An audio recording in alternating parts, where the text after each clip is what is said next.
songs can fly on the airwaves. They just need a chance to start. Purple songs can grow and hope and faith and fly from heart to heart. Did you know Purple Songs Can Fly? Welcome to our program, produced by the Children in Treatment at the Texas Children's Cancer and Hematology Centers. Our program is about great music made by some terrific young talents. Now, here are the hosts of Purple Songs Can Fly. Hello and welcome to the program Purple Songs Can Fly on the Voice America Kids Network. My name is Emily Freeman. And I'm Dominic Tavlin. And today we have in the studio Stephen Makia. So welcome. Welcome to the program. Hey guys, how you doing? And doing Doing good. good. How about you? All right. All right, wonderful. So this is the Purple Songs Can Fly studio where the children make and record their very own songs. So this is where all the magic happens. Yes, This here is at where Texas Children's Hospital. on the 14th floor. Yes. So, Stephen Makia, it's wonderful to have you here. Thanks for having me. Yeah. And this is going to be a very interesting episode. Yes. Looking forward to it. Yes. So first of all, to get the ball rolling, where were you born and where'd you grow up? Houston, Texas. I was born on an A-leaf. Okay. Yeah, so pretty much my whole life I've been an A-leaf. So, Okay. Yeah, 20 years. Right. So Houston, huh? Yes, Another sir. local boy, very good. So, do you travel much or mostly just around here? Oh, well, actually, I travel a little bit, not too much because of school, but Right. I'm going to be going to Dallas next week. So, Oh, nice. Okay. Nice. Very nice. Now, what were some of your interests growing up as a child, as a teenager? What'd you like to do? Oh, Yeah. sports. Sports. I like playing basketball, football. Nice. You know, I was on the football, basketball team in high school, so. Nice. And of course music, you know. Very good. that's top. Oh yeah, and Yeah, music I like too. sports. Yeah. Football, is good. Very good. It's a good thing to do. Yeah. So, what elementary school did you go to? I What went was your to education like? Pat Neff Elementary. Okay. That's Okay. an HISD. Okay. Yeah, so pretty good school. You remember what your favorite subject was? Ooh, not math. If you Not even math had one. for sure. If you even had one. I love everything except math. You know, Okay. reading. Reading was good. Reading. I loved Yes. it. Reading's yeah. excellent. Very good. It says here you're an identical twin. Yes. That's rare. Tell us It something is. about that. That's Yeah. very I interesting. mean, it's. I guess growing up, it's always been fun to have a twin. Was it I mean, well, it's fun sometimes, but then sometimes tough at other times. yeah, it's tough it because you have sounds- to the battle of identity. Yeah. You know, but it's always good to have a twin because you're never alone. Basically, you Yeah. know. You don't have to Right. walk the halls of school alone or Right. anything like that. So it's fun. You two good friends with each other? Yeah, when we're not trying to beat each other up. Yeah. You're brothers. I've got one too. Yes. Yeah. So, was there ever a confusion? Identical. Would you ever blame each other for things? Always. Give everything? Always. Like one time in elementary, my teacher, she decided to poke fun at my brother's teacher, and she had us switch classes the whole day. So my brother's teacher did not realize that I was Didn't realize. Yeah, didn't realize that I was in her class the whole Oh, day. wow. Oh, my until the other goodness. Day. So she was kind of shocked, you know. That's like, great. To find out at the end of the day. That's Yeah. great. Oh, wow. there was a lot of makeup work though. Yeah. Pros sure. and cons of being Right. an identical twin, I'm sure. Exactly. So, though you two look alike and sound alike, you were the one that was diagnosed with cancer. Yes, sir. So tell us something about that And first of all, what was your diagnosis? initial diagnosis. Oh, well, I was diagnosed with Hodgkin's lymphoma, Okay. stage 4, at the age of 12. The age of Okay. And as far as, brother-wise, we're twins. So when I got diagnosed, of course, everybody panicked because we're twins. So everybody thought, my brother's going to catch it. But he didn't. But, yeah, he didn't. 20 That's years how it later, works. Right. 14, some Yeah. years later. Yeah. He still has it, so it's good. Funny how it works, but And anyway. what treatment did you go through? Well, I went through chemotherapy. I took. Oh, I can't even remember. It's been so long. But I understand. It's just been like I went through chemotherapy, and I went through 6 months of it. Oh, okay. Okay. I see. Yeah, there's lots of different paths. It's difficult to remember who takes what path and Right. exactly what kind of chemotherapies Yes. you take. I understand. And when was this? What month of what year were you diagnosed? Well, I was diagnosed in March 2006. Okay. And then 2006, okay. I went through, chemotherapy, and everything went through. It was a very good process, and it all ended in, I want to say, October 2006. Yeah. Awesome. Well, okay, so initially, how did you know something was wrong? Well, the funny story about that is, I was actually with my brother, and we play a lot. We played basketball a lot in the neighborhood. Yeah. And whatever. And one day, it just started. We used to go outside so much. We weren't the average, inside Right. kids, but we used to go outside a whole lot, and I started noticing different things. I wasn't able to do certain things and whatnot. And so one day I went inside the house, and I was taking a shower, and I realized I had this big bump on the side of my chest, and I was wondering, what is this, whatever. So I went to my brother, and I asked him, if I could feel his chest, and I felt his chest, and it wasn't there. And then I asked him to feel mine, and then he was like, oh, he started panicking. He ran to my mother, and my mother touched my chest. That's when I knew something was wrong. So yeah, that's how I found out. I see. It says here that you made a song when you were 12 years old. Yes. I Can Make It. How did you first get in touch with Purple Songs Can Fly? Yeah. Well, Miss Anita had came to me one day. I was going through chemotherapy. I was about to go into chemotherapy, and I was shy. I still am shy today, but I was seriously shy back then. So I didn't. First, I didn't want to do it, but then my mom looked at me, and when we went back in the room, because we had initially told Miss Anita that come back, maybe, right.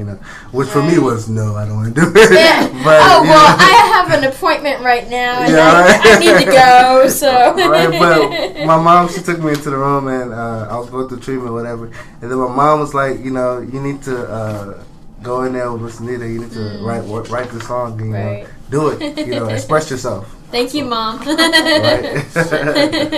We're going to get to hear that song later on in this episode, but for now we're going to end this segment with another Purple Songs Can Fly, I'm an American Cancer Soldier, who was written by Mary Jo when she was 8 years old. So don't go away, we'll get right back to you later on.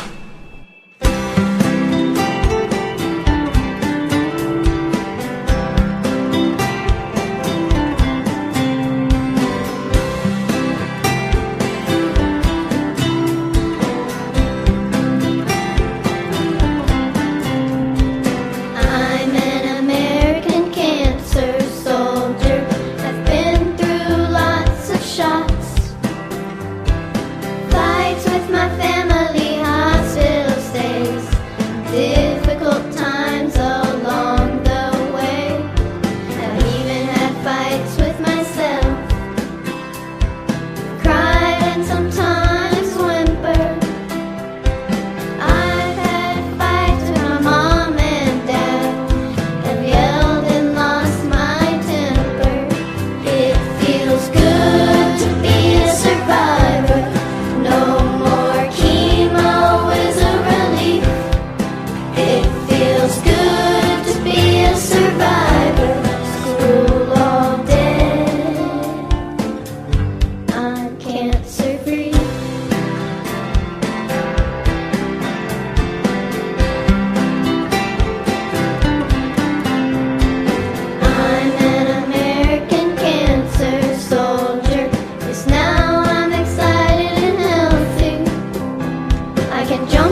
everyone. Welcome back to the Purple Songs Can Fly program on the Voice America Kids Network. I'm Dominic Dabala. And I am Emily Freeman. We're going to get back to our episode talking with Stephen Makia. So, welcome back. So, in the last one, we were talking about your initial diagnosis and being an identical twin. Yes. And we mentioned that you made a song with Purple Songs Can Fly. Let's go into detail about this. Okay. Every child has so many memories about their diagnosis, and it's an amazing story. Yes. I'd like to use this segment to talk about that. Right, cool. Right. What were some, doctors, nurses, any memories that you have? And that really stood out to you? Ooh, it's a whole lot. I'm sure. I mean, sure. You get the whole segment to talk about it. Yeah, it's just... If I could remember, well, first, Dr. Dreyer, she was the first one. Oh, yeah. Dr. Nasser, Dr. Arowelli, Dr. Stuhlman. That was my last doctor, so, okay. That man is awesome. He's a very awesome doctor. And then just the nurses and the counselors and, the people who come here every day, to see that all the cancer patients, and kids are taken care of and treated, especially, just all of them, even the ones that I didn't get a chance to meet, Right, there's so many of them. Just, shout them out, because they're doing a very good job up here, Yes. Wonderful people who help us out. Oh, totally. And don't forget Miss Anita. Yes, Miss Anita. Can't forget about her. She is. Yes. So tell us about the inspiration for this song, I Can Make It. How did this song come about? Yeah. Well, when I first got diagnosed with cancer, it was a lot of things that, I had, let's say I was 12 years old, at 12 years old, you don't really have a relationship with God, I want to say, not a very strong one. Well, for me, it wasn't. Not necessarily. And at that time, the faith that I did have just deteriorated all the way, and I consider myself that that it was the end. I was gonna be one of them sad stories, I guess. And but my grandmother, she was 82 at that time. She, for the moment I got diagnosed, she kept telling me, "You're gonna make it. You're gonna make it. You're gonna be okay. It's gonna be okay." And every time, Granny, no, they're saying this. She was like, "No, you're gonna make it. Watch. You're gonna go back to the hospital and they're gonna say this. Watch this." I'm like, nah. I don't know what you're. I don't know. I'm not understanding. Right. And I noticed that every time my grandmother would say something, I would go to the hospital and I would, it would be the total opposite of what I thought would happen. I thought they would tell me, "Oh, it's getting worse," or it's, it's something's wrong, something's not happening.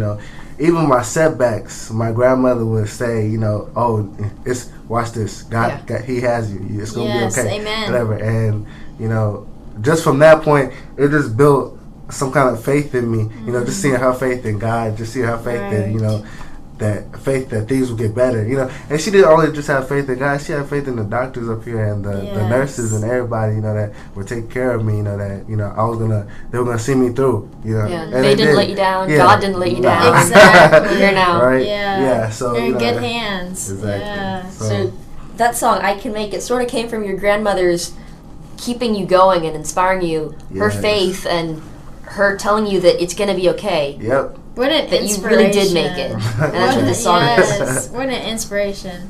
So, you were 12 when you were diagnosed and when you wrote it. How many months passed between diagnosis and when you wrote the song? Oof.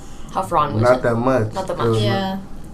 1 month? Yeah, about 1 month. Yeah. It was okay, early, wow. right. Very quickly. Okay. So, we're actually going to end this segment with that song later on. Yeah. So, look forward to that. Are there any more memories that you'd like to talk about? Or share with the listeners? Oh, well, it's always one memory that I like to poke fun at. It's the one with me and my brother, because I used to have to take shots every night, in the morning and night time. And I was scared of shots or whatever. And my brother, for the first time, I would take them by myself, because my mom was giving them to me. Right. And then all of a sudden, my brother, he would come in the room. I guess one day, he had seen the process, because he didn't see the process.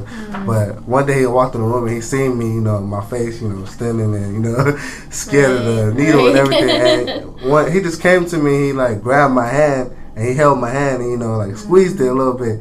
And from that point on, every day I had to take a shot whether it was in the morning or in the evening, he would always come, to the room to hold my hand and whatever. And like I'm telling you, he did that from the beginning to my last shot that I had to take. He was there for you. And like I'm talking, he would come from football practice. I mean, just walk in the house from football practice, tired and everything. Already just go to my room and just hold my hand, whatever. Really? Stuff like that. So it's, if anything, that's one sincere story that I have to tell. He was there for you. Yeah, definitely. See, I was never really good with shots. Oh, Ever. never. I mean, I look at the needle and I just about pass out. Right. And I mean, it got to where I had to have a daily shot as well. Yeah. And you need that support. Yeah, definitely. Yeah. Definitely. Yeah. Is it just you and your brother, or were there any other siblings? Oh no, just me and my brother. Okay, you two. Okay. We're about to wrap up this segment, and we're going to end it with your song, I Can Make It, that you wrote when you were 12. But before that, could you open it yourself with your voice now, and we can hear that? And do a few bars. Right. And then we'll end it with the old recording. Yes. Cool. Take it away. Lord, I thank you for all you've done and all you say you do. Lord, I thank you for keeping me and all that I go through. Lord, I know you'll see me through because you love me too. Oh Lord, oh Lord.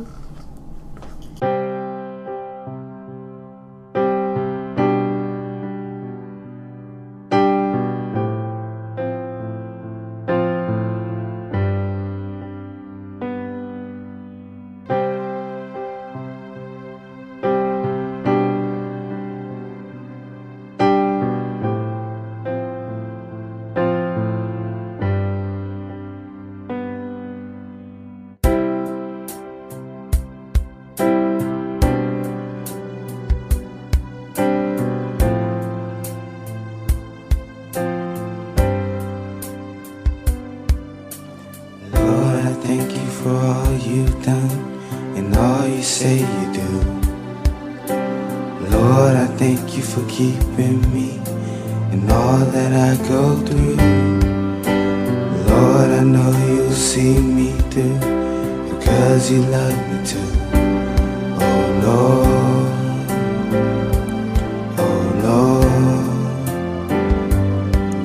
If you say I am healed, I'll be healed. Make it. If you say I am rescued, I know it's so. I can take it.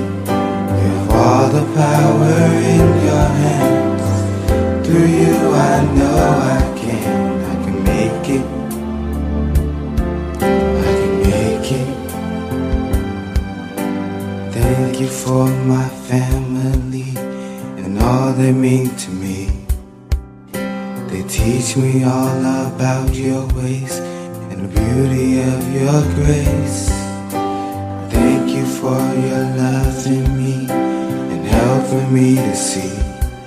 Oh Lord, oh Lord. If you say I am healed, I'll be healed. I can make it. If you say I am rescued, I know it's so. I can take it. You have all the power in your hands. Through you I know I can make it. I can make it. If you say I am healed, I'll be healed. I can take it. If you say I am rescued, I know it's so. Take it. You have all the power in your hands. Through you I know I can make it. I can make it. If you say I am healed, I'll be healed. I can make it. If you say I am rescued, I know it's so. I can take it. You have all the power in your hands. Through you I know I can make it. I can make it.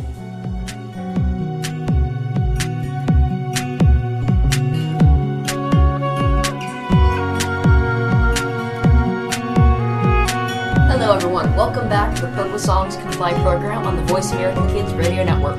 I'm Dominic And I'm Emily Freeman. and we're going to get back to our interview with Stephen Makia.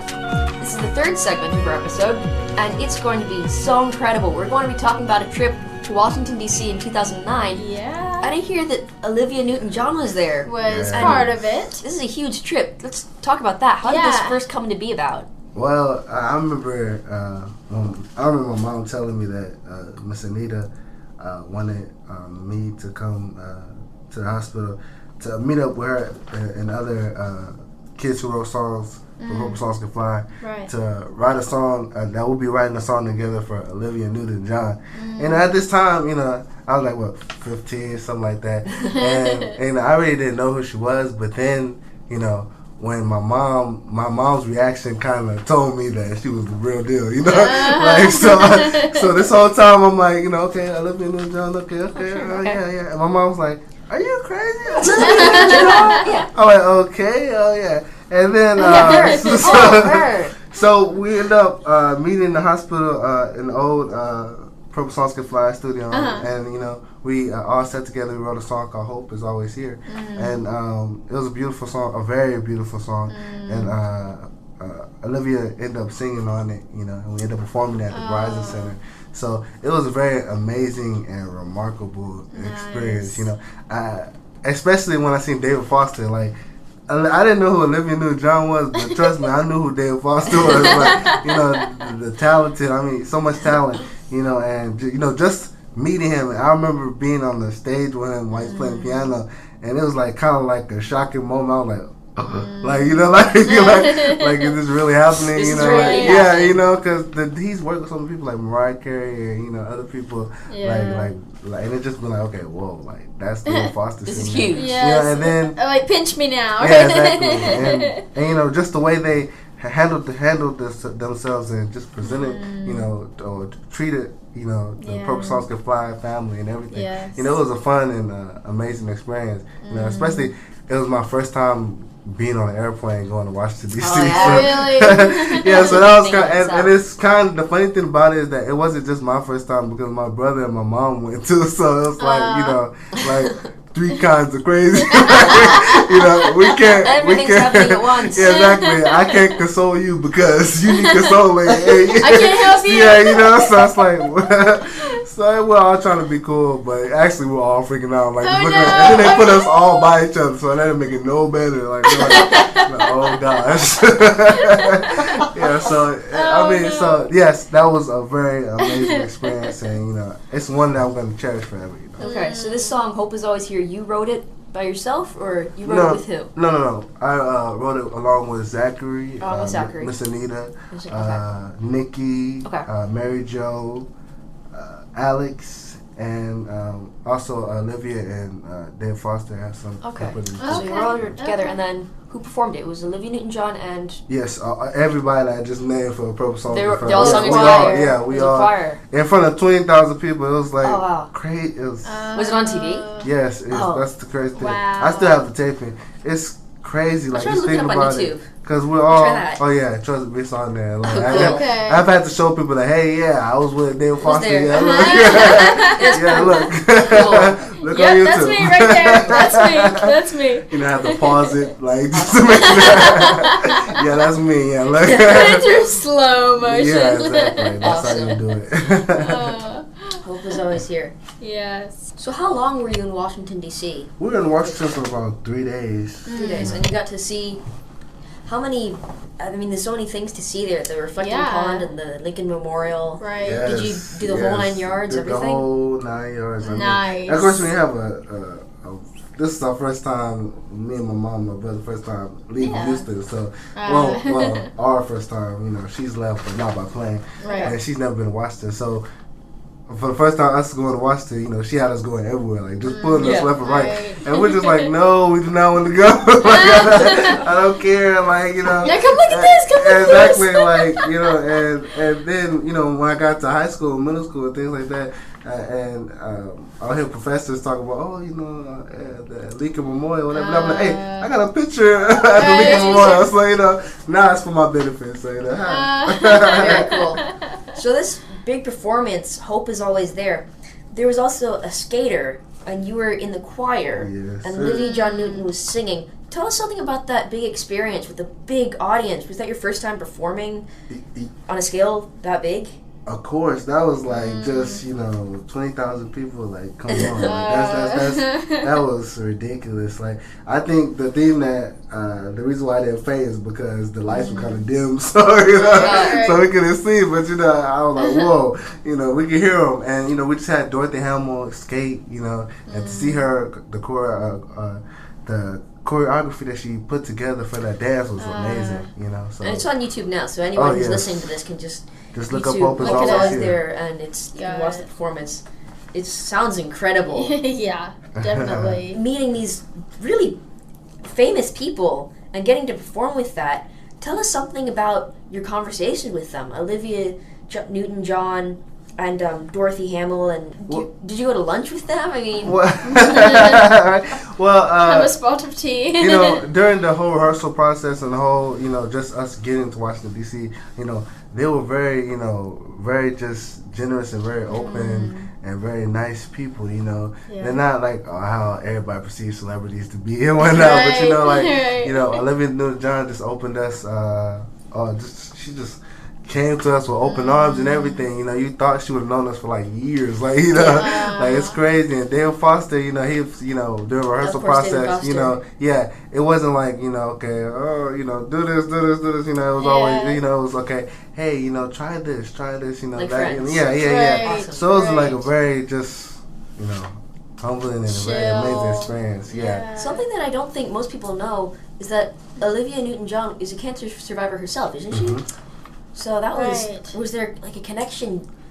This was really a big get-together for that reason, even more so. Oh yes, it's always gonna be a connection with that, and that's something. That's something I didn't know until further down as I stayed there, and I could tell, she's a breast cancer survivor, so I could just see the transparency in her, just see, that she was doing it for the right reasons, and things like that, So it was a very amazing and very, just. That's great. Wow. That's Do you ever think you get to go back to Washington D.C. later on? Oh wow, hopefully. Okay. Well, it's about Don't want time to go with my wrap. mom though. Of course. It's about time to wrap up this segment, so we're actually going to end it with that song, "Hope Is Always Here." In this world where music is a healer for your soul, sing with me and share a song of hope to make you whole. In this world where laughter is the joy inside your heart, look inside, you'll find it no matter where you are. Learning to be thankful each and every day. No one loves the answer that lights us on our way. A dream is just a dream till you live it. Peace is just a word till you feel it. Love is always there when you share it. You have strength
and welcome back to the Purple Songs Can Fly program on the Voice America Kids Network. I'm Dominic Tabala. And I'm Emily Freeman. And this is our last segment of the episode. We're interviewing Stephen Makia. So welcome back, and we're going to wrap this up. Exciting episode. There's so much to talk about. Yeah. Now that you're done with your diagnosis, what are your plans for your future? Oh, well, graduated high school in 2012, so that was a major accomplishment for me. You know, and then I've done 2 years at ACC, Houston Community College. And now I'm going to be transferring to the Police Academy. Police Academy. Just October fall. So it's going to be, of course I don't want to do no push-ups, but you have to do what you have to do. So, so it's going to, I can't wait to get started. So that works. Yeah. Good luck. Yes, indeed. Thank you. Yeah. You're performing with Purple Songs Can Fly right now. Do you tell us something about that? Wow, it's amazing. It seems like every event that I go to always gets better. Like recently we just did the Houston's Symphony Day of Music, and that was like that was amazing. And just to see the different people from Purple Songs Can Fly and them singing, and then meeting Melissa from Fox News, that was, and I didn't even know, just to hear her tell me her story about how my song, helped her, and it was crazy. One crazy story about that is, she was actually singing along with me during the whole song, so, just whoa, I watched this lady on TV, what is she doing? Okay. You gotta be like, oh yeah, I wrote this song, and I wrote it. Yes, I did. Are you still performing with Purple Songs Can Fly? Oh, yes. Right now, do you travel? Whenever they need me. My purple song, I got purple blood now. There you go. Purple blood, I like that t-shirt. Okay, so you actually wrote kind of a sequel to I Can Make It. Yeah. And recently, Strong Faith, Strong Finish. You wrote that indeed. Just a while ago, right? Yes, indeed. Tell us something about that song. Yes. Well, that song, basically, I lost my grandmother, I want to say last year. I'm sorry. Last year, I think last year in March, from that time, and that was a very hard process for me, just get it back to myself, and then at that time, one of my close friends was losing her mother at the same time, so it was okay, whoa, a whole lot of stuff was happening, and so I remember telling Miss Anita I wanted to come sing, write another song for Purple Songs Can Fly. Yeah. And I was, at that time, I was just trying to come up with something see what works, And the funny thing about it is I was driving on my way here the day of, and I tell you, I had songs that were previously that I could just came up here and just, sing. Yeah. And it'll be okay. Right. But I was driving, and the word "strong faith, strong finish" came to me, and I was sitting what do you, what's going on here? Yeah. And then I just kept hearing, and as I continued writing on it and thinking on it while driving, don't do that. but I started to hear the words that no matter what I face, I know I'll finish this race. I can make it. And so they're okay, I can make it sequel. So that works. Awesome. Kind of a full circle. Yes. Definitely. Almost a tribute to your grandma who helped you make definitely. It through. Exactly. The hard In fact, if you listen to the recording, I say my grandmother and my friend's mother name at the end. So Very nice. Actually, we're going to end the segment with that song later on. There you go. So Strong Faith, Strong Finish. We'll get to hear that. So, Stephen, how has Purple Songs influenced you and your family, and what kind of an impact has it made on you overall? A big impact. When I tell you that my family, and it spreads through my family. I'm talking about from Indiana, Chicago. From them, they're oh, Purple Songs Can Fly. Liking the Facebook page and everything. I'm okay. I'm okay, guys. But I mean, it's. My mother loves Miss Anita, loves Purple Songs Can Fly. My auntie has become a big fan. Yeah, any event Purple Songs Can Fly, and if you're singly, I want to go. My cousin, my brother, and then recently at the Houston Day of Music, I brought two of my friends, they wanted to come to see what it was about, Purple Songs Can Fly. Because I'm always saying Purple Songs Can Fly, so they're okay, we want to see what it's about, and then they show up there, and my friend, he was recording the whole thing, me singing, And the whole time I was laughing with my mom now because I went back and I looked at the recording, and the whole time they're talking like, "Are you serious? Like what? Like wow!" Like I'm like, okay, yeah. I tried to tell you guys, like, yeah. So I mean, Purple Songs Can Fly. Like I'm just very grateful for the opportunities that I get while being in Purple Songs Can Fly. So. Yeah. Very good. That's really cool. We're going to end this show with a song by Steven. He wrote it when he was 20, and it's called Strong Faith, Strong Finish. Thank you all for listening. Thank Bye. you guys. I won't give up. I'll win by faith.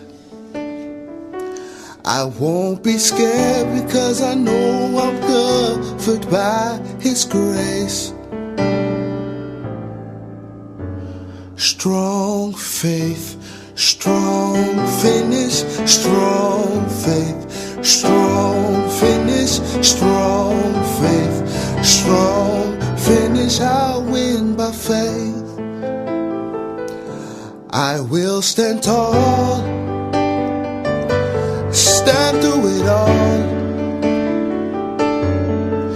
I know that God will catch me if I fall. I won't let go of His hand. With God I know I can stand. I won't give up. I'll win by faith. I won't be scared because I know I'm covered by His grace.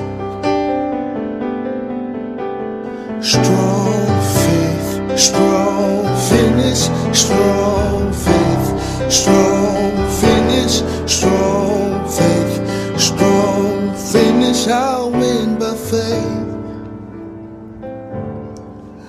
No matter what I face, I know I'll finish the race. I can make it.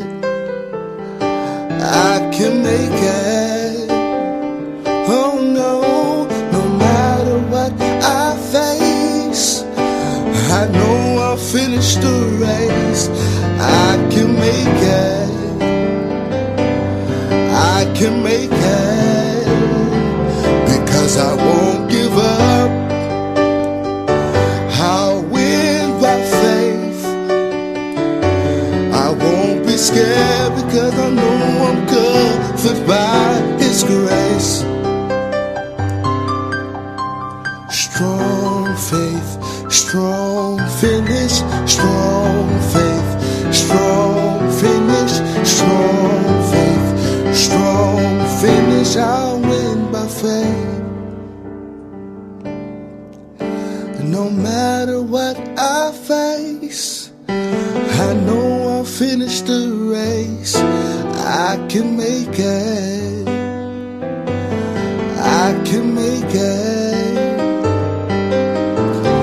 No matter what I face, I know I'll finish the race. I can make it. I can make it. Because I won't give up. I'll win by faith. I won't be scared because I know I'm covered by His grace. No matter what I face, I know I'll finish the race. I can make it. I can make it.